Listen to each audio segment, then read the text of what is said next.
I've always been really passionate about women's rights, and menstrual health is obviously something that's very close to me as a woman. And after coming to BU, I noticed that there were a lot of large overarching clubs and student organizations, but there weren't really any that catered to this niche women's issue, so I figured it would be a perfect fit.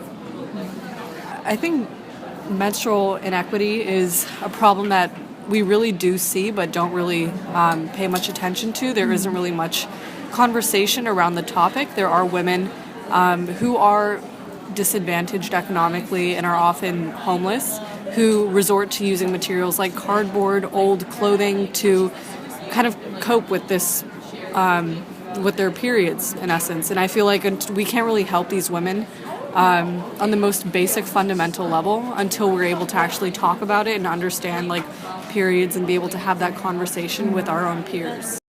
I think it's really just important to remember that it's healthcare and it's something that just happens. It's not that big of a deal, and this is something that happens to half the population, and it just starts with just girls talking about it differently around guys and just making it more normalized. So just small steps like that socially makes a huge difference in how everyone thinks about it. So just starting with small steps is really important, but on a larger scale, it happens, it's healthcare. It's really important to talk about and to acknowledge.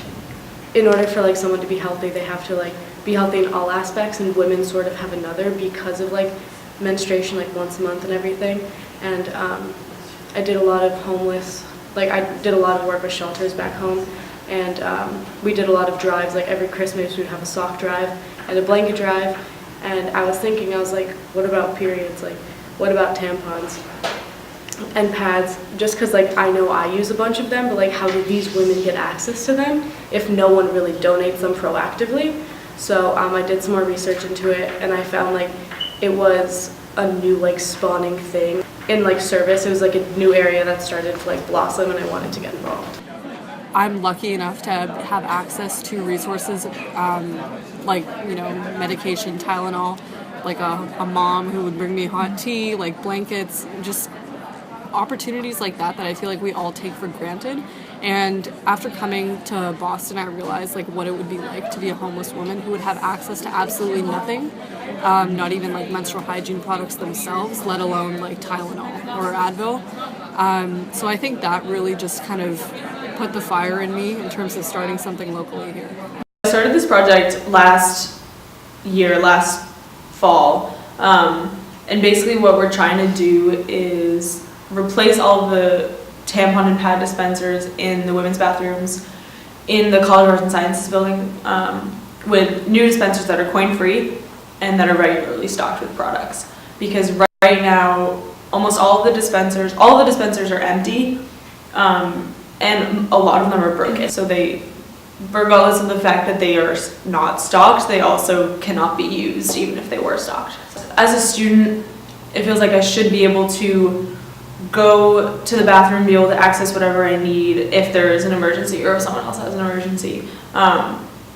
So I just think that's important as Boston University being my home. Back when I first brought it up, there were only 7 of us, and it was pretty receptive. There were a few members who didn't think it was important enough to be a Senate issue, but as the semesters have gone on and I've continued to work on this project and I've had help from a lot of different people, all the senators in CAS are on board now, and it's become one of our main focus points since last fall. In the beginning, the members who weren't receptive were mostly male students who they weren't necessarily opposed to having products as much as they felt that it was important to address the other side and how we could equally serve the needs of our male students.